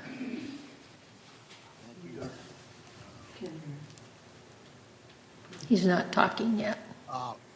Thank you for recognizing me. The committee met on March 16th and March 15th, pardon me. And what we did is we looked at all of the samples and then made a selection of those, of the ones that received the most votes. And the construction department is now working with the 27 Diamonds for their final output. We're also looking at getting costs on various items, including the windows and doors. The next meeting is to be announced, and that's all I have. Thank you. They're going to show pictures. You want to show pictures? Yeah, they have them for me. Oh, okay. Yeah. So, hi, this is Debbie Dotson. So I wanted to show what we actually did because, again, we're focused this year on being transparent. And so what we had was we had a meeting where we looked through the options. And then March 15th, we had a meeting in the boardroom and we invited anyone who wanted to come in, and we had a little fun project where people were polled on what they thought. Ultimately, the Clubhouse Renovation Committee was the people who were, we made the vote. So this is the choices we made for the Clubhouse 1 drop-in and any meeting rooms in Clubhouse 1. These will be the color combinations that were chosen for that. And then for the bathroom updates, we have these colors were chosen. And I actually was just in a renovated bathroom in another facility, not local, and they had very similar colors to what we chose for the bathrooms, and it looked very nice. Thank you. So, in fact, the accent tile, the countertop, was actually used as the walls, and it was beautiful. So, and the next one we chose was for the main ballroom. We're going to go with dark beams on the ceiling. The fireplace will be renovated with a dark facade. The adjustable light, the blinds that will be put in will be light adjustable, so they will change depending on the needs of the people in the room and the time of day it is. So they will be dark. And then those are the lighting that we chose. There were some different options for lights, but that was the most popular one. And also those will be energy efficient and they're LED. And we've been told that they're relatively easy to clean, which was one of our requirements. And I think, was there anything else? Nope, that's it. Pardon? The bathroom we just showed. Yeah. So I just wanted to share that out during this meeting so that people had an idea of what was chosen and what we're working on. We are, as Dr. Karimi and Dr. Garthofner said, we are now waiting for the design firm to come back with the pricing and things for us, and then we will be making some determinations, going to M&C, going to finance, and then hopefully getting this project started. Thank you. So the target date is June. Fingers and toes crossed. Okay, Jim. I just want to make a point that these updates or these changes are not part of operating expenses and therefore are not part of the fee analysis. So Right. I know we've had a lot of discussion on that today, so I just want to make sure. I did see in some of the publications that people got very, very confused as to us investment in the future versus our operating day-to-day expenses for clubhouses. Thank you. Okay, so the next item, report, is the report of Media and Communications. Director Milliman. Thank you, Madam Chair. Media and Communications Committee met Monday, March 20th. And first item we discussed, first was presented the Media and Communication report from Ms. Pullen. And just to give you an idea of the sorts of communications that go out from that particular area includes 60 staff reports, 60 staff projects were tracked in February. 15 regular publications were completed. 26 key messages were delivered. 29 projects completed for other departments. 31 residents attended United Mutual's new resident orientations year to date. 21 residents attended Third Mutual new resident orientations year to date. 115 prospective or new residents attended docent tours year to date. And 27% of the audience opening of our electronic communications are on smartphones. So that was that report. The next report that was given was from Broadband for Paul Ortiz. He highlighted the fact that the subscriber report that service calls and set-top boxes have decreased. More residents are opting for streaming services, cloud storage, and higher internet speeds. And this is all foretelling the future. And if I may, I'll go on to the next report, the broadband report. And this is part of the future. The future is going from cable to the internet. So Mr. Ortiz reported that the committee examined the first 2 of 3 scenarios for the future of broadband services. The committee will examine, or did also examine then on the 28th of March, the 3rd scenario for conduit lease. That is to lease out the station and, or the internet and let them take all the responsibility for repairs and so on. There will be much more on this as this committee completes its work. The next report from us is from the website ad hoc committee. We met on March, Ms. Rothrock, who's in charge of that part of that committee, reported that the Laguna Woods Arts Association reception on May 17th, competition for a single favorite painting received around 150 votes, and the winner is Young S. Kapoor's Spring Blossoms, which you can see in the community center lobby. It's beautiful. And she also reported on the last website ad hoc committee meeting, which was March 1st. A follow-up meeting will be scheduled to decide on the final vendor, who will also work closely with the ERP vendor to ensure that synchronization of efforts, including document management, search, and single sign-on are met. So that's the end of that part of my report. Our next meeting will be May 15th, 2023 at 1:30. We have decided as a committee to meet every other month. So our next meeting is in May on the 15th. Thank you. That's the end of my report. Yes. Okay.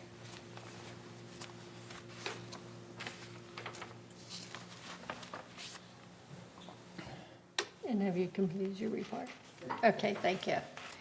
So the next report is mobility and vehicles, which would be Director Tibbetts, and then he would go on to report the Security and Community Access Committee also. Thank you. All right, in mobility and vehicles, our last meeting was previously reported on, and our next meeting scheduled for April 5th has been canceled and rescheduled for June 9 at staff request. Staff is in the process of working on their proposed budget and will give us a complete proposal for new vehicles at that meeting. All right, and that meeting will be June 9th at 1:30. In the security meeting, our last meeting was previously reported on. Our next meeting is scheduled in a few weeks, April 26th at 1:30. That's all. Okay, thank you. The report on the Laguna Woods Village traffic hearings, Director Addington. Thank you, President Carpenter. At this month, the meeting was held, well, it wasn't really a meeting, it was a hearing, was held on March 15th, and we had 4 residents scheduled, and including 5 different violations. You know, when I said we had 5 residents scheduled, I should mention that there's been a little change in the way we run this particular hearing, and everybody should show up by the time it says in the letter, but it doesn't necessarily mean you're going to be at that exact time, because people come early, people come late, and it was a lot of sitting around and waiting. So now we're trying it. Everybody show up at the same time, and then we'll take them one by one by one. In this case, though, we had 2 no-shows, which comprised 3 violations. So we only listened to 2 violations for 2 different people, and one was a failure to obey the stop sign, and one was limited time parking. And so, that was, you can't just leave your car sitting around for a week and not moving it or driving it, folks. But anyway, and the stop sign cases are down. I think you guys are being more careful out there. That or you're all pleading guilty before you get to a hearing. But either way, those have really dropped. The people that didn't show up, it was a no parking zone, an expired registration, and a parking on the sidewalk, which continues to be a real favorite. So the people that didn't show up were found guilty because they never called to reschedule or anything. So they got found guilty and fined, and the ones we listened to also got found guilty and fined. So our next meeting will be, oh, for heaven's sakes, on April the 9th. It's coming right on April 19th. Sorry, wear your glasses. April 19th, 2023, but it's a closed meeting. Thank you very much. Thank you. So the Compliance Ad Hoc Committee met yesterday, and basically what we're doing there is updating policies that have to do with compliance. And we reviewed about 4 policies, and they will be in your packet in May, and for us to review and to vote on. So thank you. And it will be on the May agenda. We have about 1 more meeting to meet with compliance to go over a couple more documents, and then we'll have that ad hoc committee dissolved. So thank you. So the next item is report of the Disaster Preparedness Task Force, and Director Skillman. Thank you, Madam President. The task force met on March 28th, and our next meeting is May 30th. We meet every other month. In between, we had a meeting of the clubhouse coordinators, which are trying to check out all of the supplies and the logistics in each of the clubhouses for us to use in case there is an emergency. The real push right now is shelter in place, because in most cases, of a disaster, we don't want people running out trying to drive someplace, get out. Sheltering in place is going to be a major one. And one of the things that came up was the fact that we didn't have the tornado here in Southern California, which is unusual, but possible. And people were saying, well, what do I do if it's a tornado? You move to the center part of your unit, an interior bathroom, something like that, away from windows, and you shelter in place. And Ed Green, who is heading up the committee now, is willing to come and talk at any club who would like a speaker to go over all of the shelter-in-place preparations, what people should do, just to get the word out. So if you are a program manager for a club or a club president and you would like a speaker, call the main office here and they will get you scheduled with Ed Green. Again, our next meeting is May 30th at 9:30 in the boardroom. Thank you. I have a question. Okay. Excuse me, Juanita, I have a question. Yes. Even if you're in a 3-story or 2-story building, you shelter in place in a potential tornado? That's correct. Now, in a 3-story building, you do have, it's not really a basement, but if you want to go down like to your rec room, they could do that. But we're saying don't go out and try to go to a clubhouse. No. If there's a tornado, you want to be in the safest place you can in your dwelling. And for most of us that don't have a basement or a subterranean unit of any kind, it would be an interior room in your manor. Right, but usually the instruction, if you're in a multi-story building, is to go to the lowest point in the building. Correct. And again, that's the kind of thing. Right. I think Ed, if he hasn't already, is going to be talking to the Garden Villa Association to try to get those out, because we don't have signs around that say this is what you do, this is where you go. So that's one of the things that we're looking at in disaster preparedness. Thank you. Okay, the next item is the Information Technology Advisory Committee, Director Hopkins. I'm going to defer the report to Debbie Dodson, who acted as chair. All right.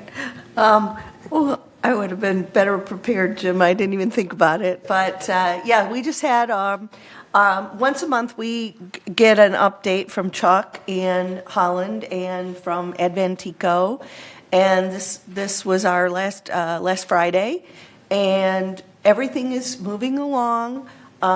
We are hoping, and I know hope is not a strategy, that we are going to go live with the finance piece in September. But don't hold us to that, because with technology, things change.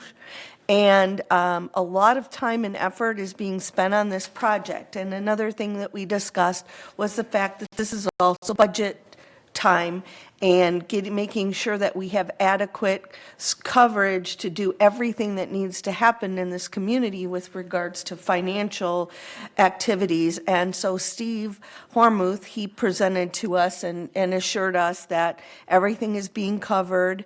And we talked about what we could do as a committee to help, or whether we go out and, we determined that it wasn't effective to go train people short-term to do just some basic tasks. But at any rate, we're cognizant that it's budget time at the same time that we're trying to roll out a new ERP system at least the first phase, which is the finance phase.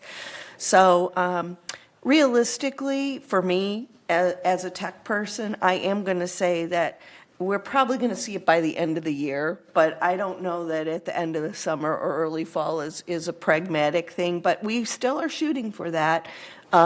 So that's pretty much what happened, but everybody is working so hard on this project. The community will never see everything that happens behind the scenes. They'll only benefit from all of the efficiencies that come from it. But just a little bit that we're seeing already with regards to some of the internal change and the efficiencies that will come from that, this community will be very well run which, is something we've been talking about as sustainability. And we also have to have the financial sustainability, which is very important. So very pleased with the progress. I've enjoyed being part of the committee. It's a lot of work, but it's well worth it because we will all benefit from this. Thank you. Madam Chair, can I just Yes. add a little period to that? Today I heard Siobhan Foster talk about how much money we spend because people are not adapting to dwelling live and using some of the other technology advantages that we have.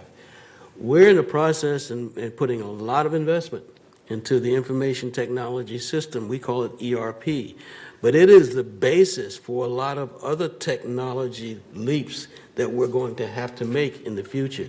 Now, I know many folks out there keep talking about work harder and work smarter and pounding on people and processes to make things better. Really, we have a responsibility as residents to help make things better. When I heard 25% of the people are not using, or only 25% of our residents are using Dwelling Live, and it's costing us $270,000 a year, I'm going, wow. What's our part in this? What is our part? And so we really have to think through. It's not just VMS, it's not just the boards. It's all of us collectively. And so many of us may be technology challenged, get that. But there are many ways to learn. And I think Debbie Dotson runs the technology, what is it called? The technology today, something like that. That's Talk Tech. I'm sorry, Debbie. I have watched it, by the way. But we've got to step up our game too, residents. We really do. Thank you. Ditto. Whatever Jim was saying there. I can't express enough how important this new system is to our entire community and the efficiency of it. And the whole goal behind it, one of the goals, is we get rid of paper. We don't have to deal with all this paper, and the paper is costing us a lot of money. So the only reason why I'm speaking up now is to also urge our residents, to become more tech savvy so that everybody is on email or can understand and have the advantage of these new technology advancements for our community. So, thank you. Does anyone else want to comment? Okay. So the next item is the purchasing ad hoc committee, and we basically reconvened because there were some items basically that we needed to update and to update the purchasing policy. And so the first meeting that we had was basically to review the reserve payment check approval. And I don't know if the audience knows, but basically the president and the treasurer, based upon Davis Sterling, have to sign or approve these checks that are coming out of our reserves. And so the whole reason for the meeting and to get an update on it is for a greater understanding among the different boards so that we can get this check approval process moving more quickly. So our next meetings will really be basically, some of it is on education, some of it is to understand our process, for the annual agreements and the value of the purchasing process that will be implemented with this village. I call it the village operating system, not the ERP system, but the village operating system. So thank you. So the next item is the future agenda items. And we have on that question care service fees, which we'll be addressing in 28 days. So I'll move on to. Were you going to add compliance policies to future The compliance policies are with, I already talked about that, the But they're not, okay, it's future agenda, isn't it? Okay, we can do that, you're right. Okay, so for future agenda items, it would be the compliance policies, yes. Thank you. That would be 12A, because only we have 12. Right. Okay, great.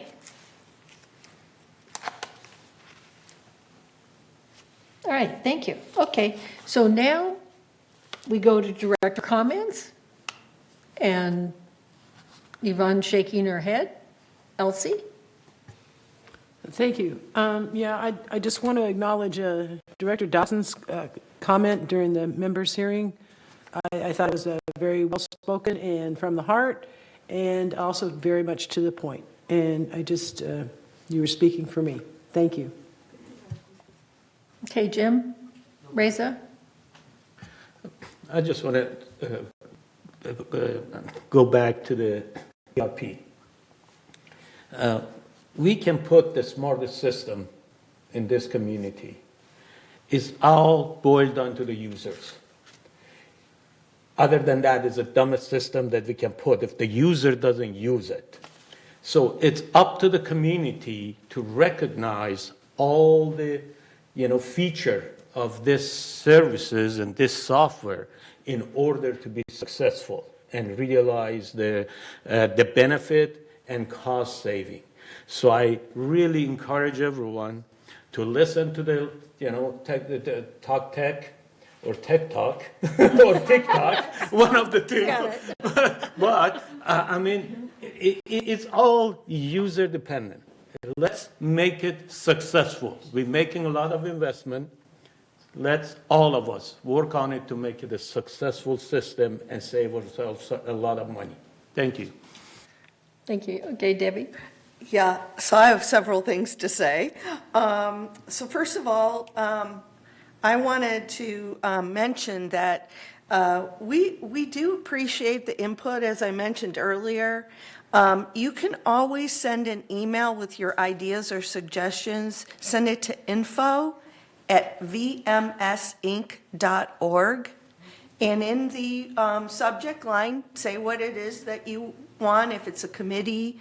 You can also send into the meetings. On our website, there's plenty of information on how to interact, but it's always really good to have it in writing. And we do get them. If you say, please share this with the board, it will come to us.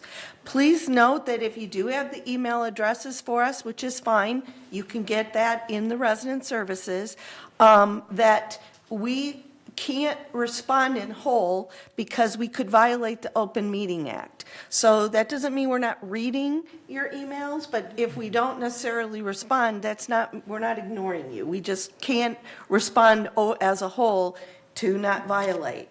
The other thing I wanted to say was, so the show is called Let's Talk Tech, but we also have some classes that will be held on a regular basis in the PC Club up on the 3rd floor. We'll put that in the blast and in other communications that may come on this day, and ways to let people know that these classes have started, so that if you want to learn about Dwelling Live and how to use it more effectively. Dwelling Live has an app for your mobile device. It does work outside the community. Someone emailed me and said, oh, it's not working. It is working.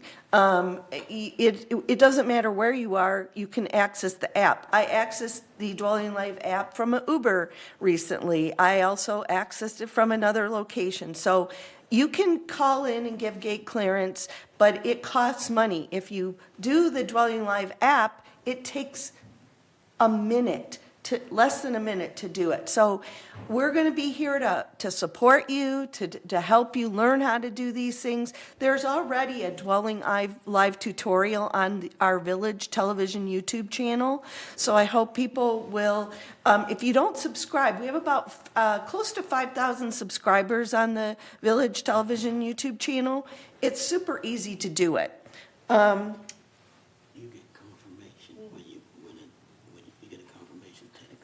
Yes, you get a confirmation. Jim reminded me that you get a confirmation text once you use it. So please, if you need to, learn how to use Dwelling Live, there's plenty of ways to do it, but at $1.60 a phone call, man, think twice before you call.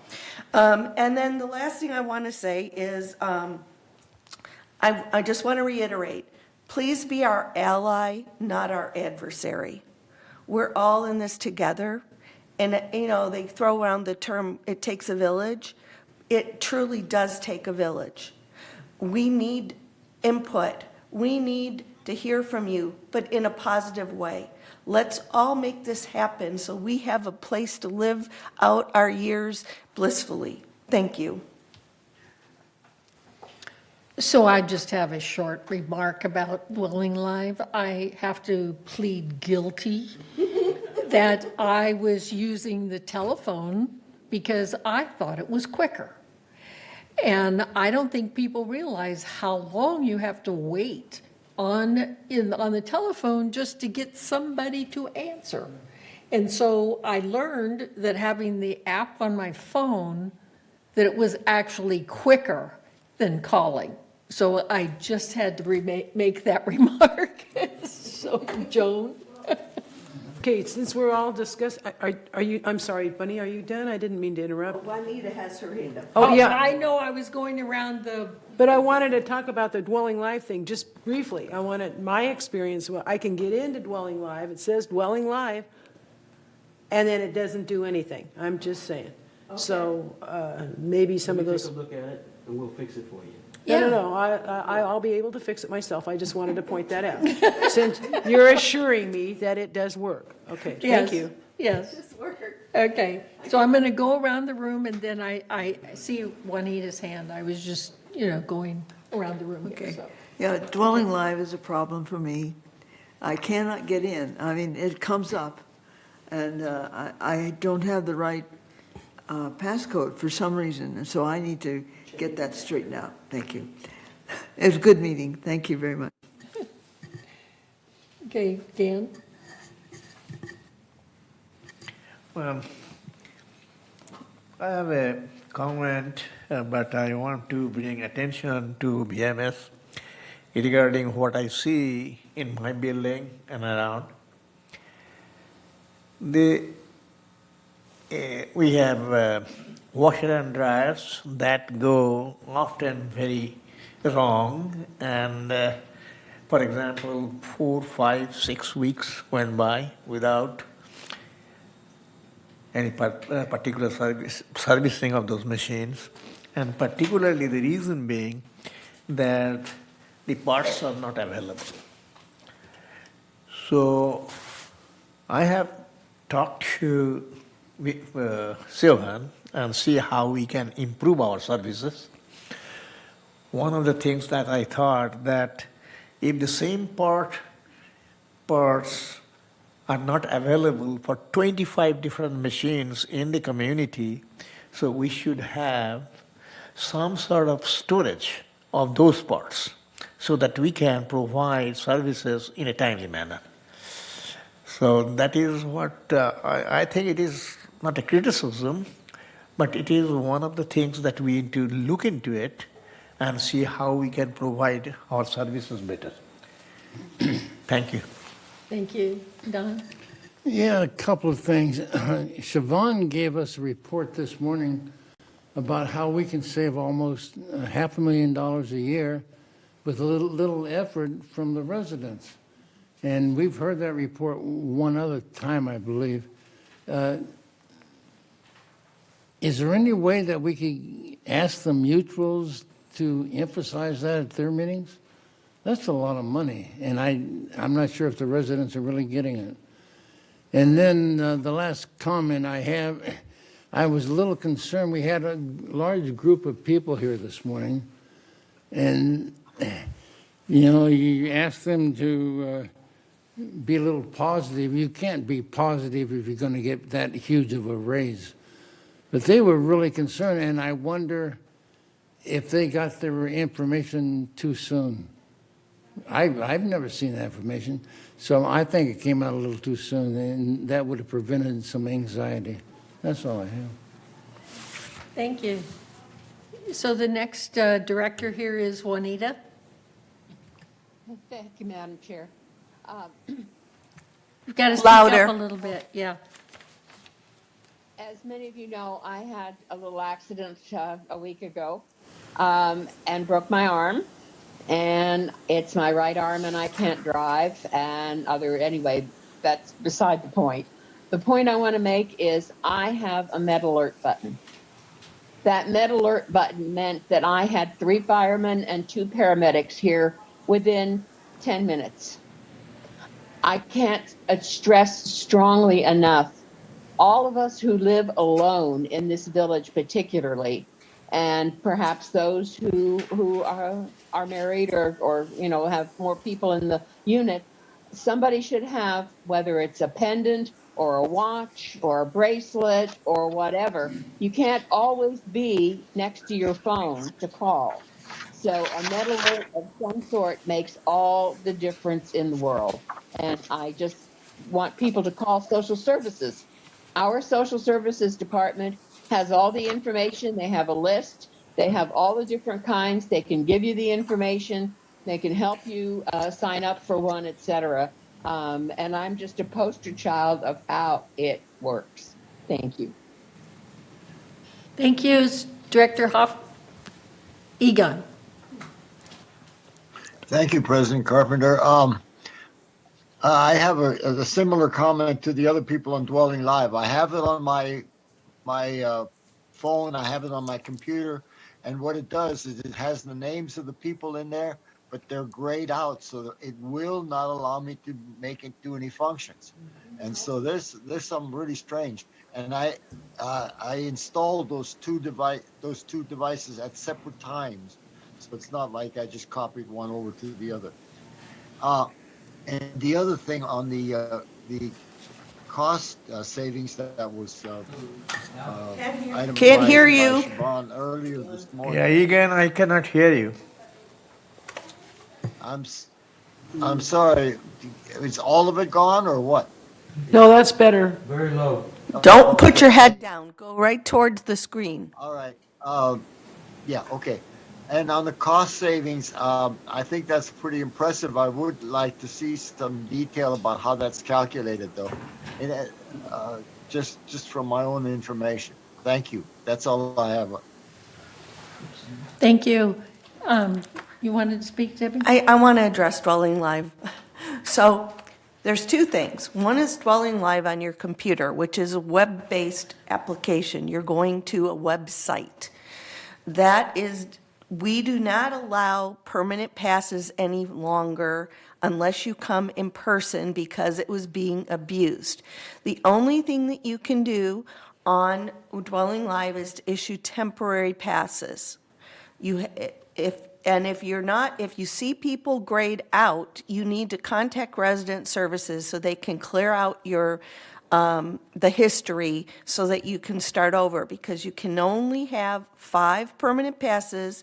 You cannot do that online or on the app. The other thing is the app. The app is called DL Mobile. So it has been updated several times over the last year even.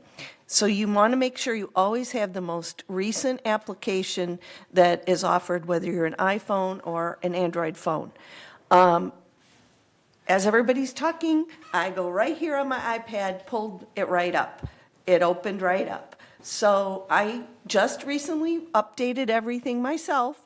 So I just want to assure people that if you are having problems with it, resident services will help you as well. But hopefully we don't have to keep calling them. I would suggest if your app is not working, uninstall the app and reinstall it. And yes, if you don't remember your passwords, you're going to need to reset your password to something you can remember. Because I had the same problem in the Uber. I had to reset my password while I was in the Uber. So everybody does it. So don't worry about it. But Dwelling Live does operate.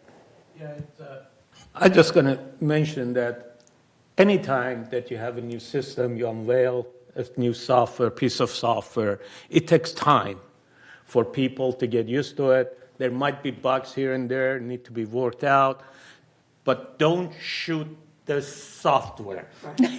Try to make it work. Right. It's gonna save us a lot of money. Just make sure you work with it. You have problem, ask the question. Let's solve those issues. But don't shoot the software, please. Well, yeah, I agree. I mean, but I also will not recommend to my friends, neighbors, okay, to use a software that I'm not able to get working, because I'm pretty good online. And, I mean, yeah, I don't want to shoot the software, but that grayed out business, now that's a piece of information. I only have 3 annual or lifetime whatever they are. And I've had them forever, and they're still there, and they're still working. Now, they are grayed out, so are you saying I have to go get those cleared out? Yeah. Even though they've already been granted and they still work? Well, no, if you don't want to clear them out, you don't have to, but you can only have a maximum of 5 I have permanent 3. guests. I don't So wanna you talk have about 2 that left, but you potential. can't add a permanent I guest don't unless want you it. do it in I person. want I don't want to. Well, she won't let me Okay, try it. okay. You know what? Okay, so we That's what I can, mean. I'll figure it out myself. well, I think that we can get maybe Yeah. an article in the blast or something that actually gives you the detail Yeah. on how you can work it, and I think that would really help a lot of people, because just the problems that we're having with the board, I can imagine what the problems are, in the community. As a, So Jim? no, that's what I was about to say, that, everybody's experiencing seeming the same problem in a unique way. So we're really talking about messaging and how do you get it out there to correct it? Because, Right. so, I mean, I think I experienced the same thing, but I'm more tech savvy, so I just went around it and said, okay, well, what's going on? I noticed they were all permanent guests, and I did something different. But it does require some sort of publication so that all of us can learn. And, it's just if I take a poll of this board, it's basically, what is it? 25% of us weren't doing it right. Okay, so at any rate, the other thing I want to talk about also is Easy Pay. Because I myself, up until about 3 months ago, I thought that my automatic check being sent in from my bank, that helped me, but it did not help finance or BMS. And so I was up there with finance one day, and they said, they were talking about Easy Pay, and I found out for myself, and I go, so my check that just goes straight to you guys doesn't help you? Well, no. I said, well, then it's only Easy Pay that helps. So again, it's the messaging. I think, and that's something that maybe has to be constantly reinforced. And I realize that civil code requires some sort of written document now. I'm not sure what the rules are. But I think we need to take a look at what the rules are so that if there's a chance, we can migrate all new residents, and they have to go Easy Pay, and try to migrate the old folks. I thought, and I may be wrong, but I thought the number was almost $500,000 we'd save. So that's big money. That's huge money. So, by the way, I went immediately, filled up my Easy Pay, bam, no problem. Okay, thank you. Did you want one more? This is a great forum. Okay. Sorry, everybody. I can't even change my password. I have 2 different emails. It doesn't go to either one on Dwelling Live. So I get nowhere. So I need help. Okay. I'll help. I love it, love it. Okay. So if there are no further comments, then we will recess and go to our closed meeting. And thank you, everybody, for your participation. President Carpenter, what time would you like the closed meeting to start? It looks like 11:39, so, excuse me. And at 12:30? Okay, perfect. Thank you. Okay, thank you. So